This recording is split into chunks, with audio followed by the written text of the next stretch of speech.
El texto filosófico es una forma de escritura argumentativa que explora y analiza cuestiones fundamentales sobre la existencia, el conocimiento, la moral, la mente y el lenguaje, entre otros temas fundamentales en el ser humano. Estos textos buscan proporcionar una comprensión profunda y crítica de conceptos abstractos, utilizando la razón y la argumentación lógica como herramientas principales. En este video aprenderemos más al respecto. Características del texto filosófico. El texto filosófico posee las siguientes características. Número 1. Rigor argumentativo. Los textos filosóficos se caracterizan por su rigor en la presentación de argumentos. Cada afirmación debe estar respaldada por razones y evidencia, y las conclusiones deben derivarse lógicamente de las premisas. Número 2. Claridad y precisión. A pesar de tratar con conceptos complejos y abstractos, los textos filosóficos buscan ser claros y precisos. La terminología es cuidadosamente definida y utilizada de manera consciente para evitar ambigüedades. Profundidad conceptual. Estos textos no se contentan con respuestas superficiales, exploran las raíces de los problemas y examinan las implicaciones más profundas de los conceptos discutidos. Diálogo y debate. Muchos textos filosóficos adoptan una estructura dialéctica, presentando diferentes puntos de vista y respondiendo a objeciones. Este enfoque promueve un análisis crítico y exhaustivo de los temas tratados. Por último, intertextualidad. Los filósofos a menudo dialogan con obras anteriores, citando y respondiendo a otros pensadores. Esto enriquece el texto al situarlo dentro de una tradición intelectual más amplia. Estructura de un texto filosófico. Aunque la estructura de un texto filosófico puede variar, generalmente sigue un esquema lógico que facilita la comprensión y el análisis crítico. Esta estructura es la siguiente. Número 1. Introducción. Presenta el tema o la pregunta central del texto. También puede incluir una breve revisión de la literatura relevante y establecer la importancia del tema. Número 2. Desarrollo de argumentos. Esta sección constituye el cuerpo principal del texto. Aquí el autor expone sus argumentos, presenta evidencia y analiza diferentes puntos de vista. Cada argumento debe estar claramente definido y ser coherente con el resto del texto. Número 3. Consideración de objeciones. Un buen texto filosófico anticipa y responde a posibles objeciones. Esto no solo fortalece los argumentos presentados, sino que también demuestra la capacidad del autor para considerar diferentes perspectivas. Por último, número 4. Conclusión. Resume los principales argumentos y reafirma la tesis central del texto. Puede también sugerir áreas para futuras investigaciones o discutir las implicaciones más amplias de los hallazgos. Ahora bien, para ejemplificar todo lo antes mencionado, leamos el siguiente texto filosófico y realicemos su respectivo análisis. Cabe mencionar que el ejemplo de lectura y análisis lo estaré dejando también en la descripción del video para que lo puedan descargar. Ahora sí, leamos. Poder inteligente. El poder tiene formas muy diferentes de manifestación. La más indirecta e inmediata se exterioriza como negación de la libertad. Esta capacita a los poderosos a imponer su voluntad también por medio de la violencia contra la voluntad de los sometidos al poder. El poder no se limita, no obstante, a quebrar la resistencia y a forzar a la obediencia. No tiene que adquirir necesariamente la forma de una coacción. El poder que depende de la violencia no representa el poder supremo. El solo hecho de que una voluntad surja y se oponga al poderoso da testimonio de la debilidad de su poder. El poder está precisamente allí donde no es tematizado. Cuando mayor es el poder, más silenciosamente actúa. El poder sucede sin que remita a sí mismo de forma ruidosa. El poder sin duda puede exteriorizarse como violencia o represión, pero no descansa en ella. No es necesariamente excluyente, prohibitorio o censurador, y no se opone a la libertad. Incluso puede hacer uso de ella. Solo en su forma negativa, el poder se manifiesta como violencia negadora que quiebra la voluntad y niega la libertad. Hoy, el poder adquiere cada vez más una forma permisiva. En su permisividad, incluso en su amabilidad, depone su negatividad y se ofrece como libertad.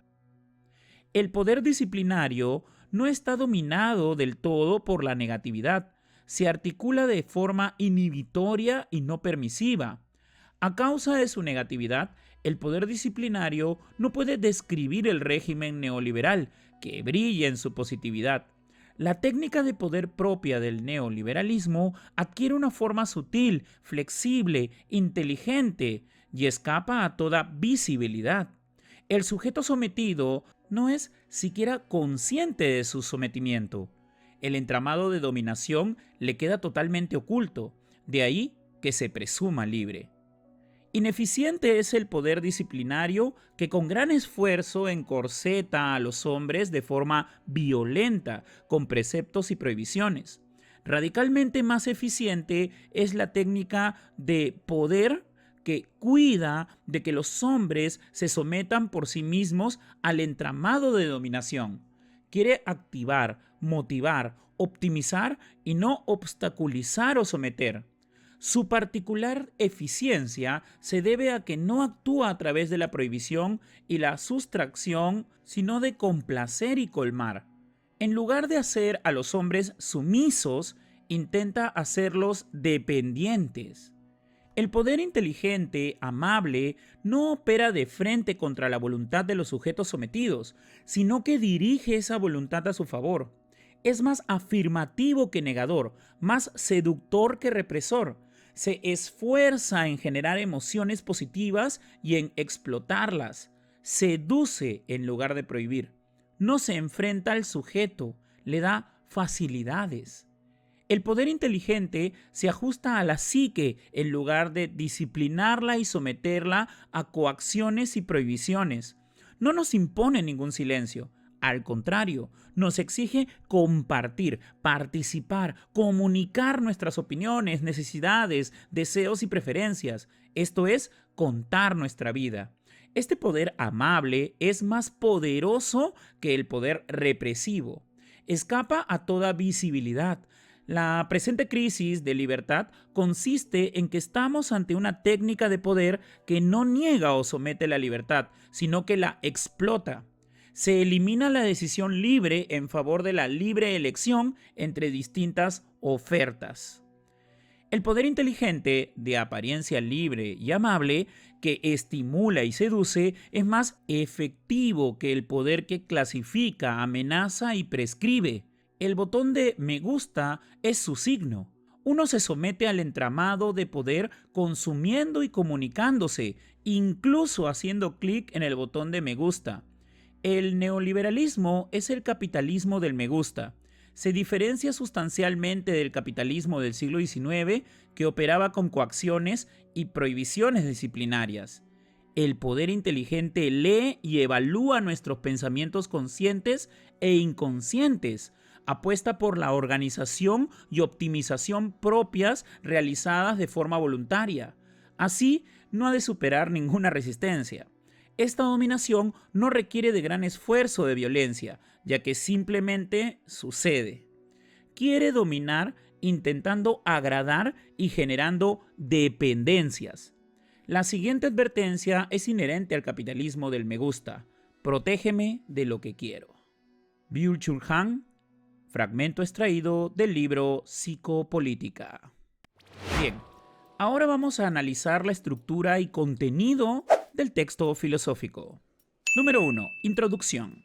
El texto empieza describiendo diferentes formas en que el poder puede actuar, comenzando por su manifestación más directa y violenta. Número 2. Desarrollo de argumentos. Manifestación del poder. Se establece que el poder que se basa en la violencia y la coacción no es poder supremo, ya que la mera existencia de una voluntad contraria indica su debilidad. El verdadero poder es silencioso y no necesita imponerse ruidosamente. Poder permisivo. Se describe cómo el poder moderno se presenta de manera permisiva y amable, alejándose de la represión directa para hacerse pasar por libertad. Poder disciplinario versus poder inteligente. Se compara el poder disciplinario tradicional basado en la negatividad y las prohibiciones con el poder inteligente, que es positivo, sutil e invisible. Eficiencia del poder.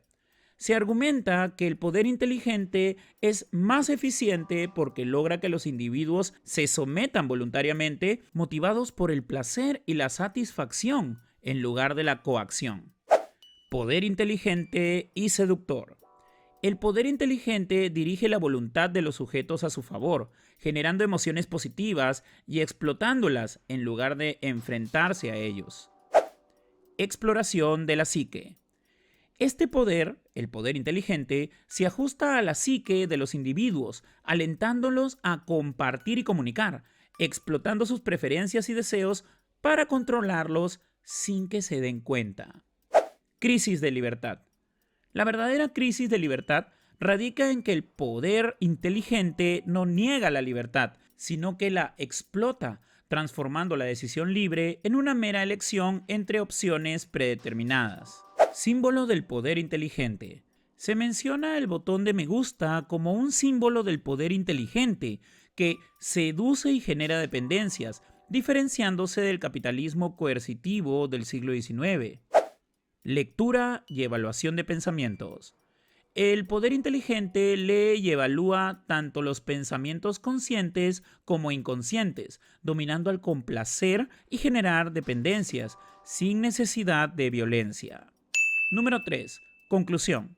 En conclusión, Byung-Chul Han ofrece un análisis de la naturaleza del poder en la era neoliberal.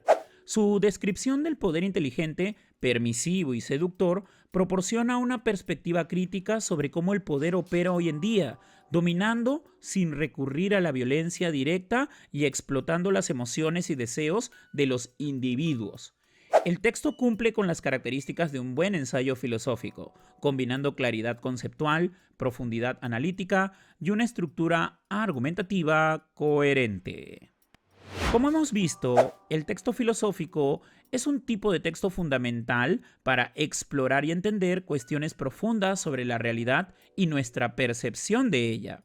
A través de su rigor argumentativo, claridad y disposición a considerar diversas perspectivas, estos textos ofrecen una oportunidad para el análisis crítico y el desarrollo intelectual.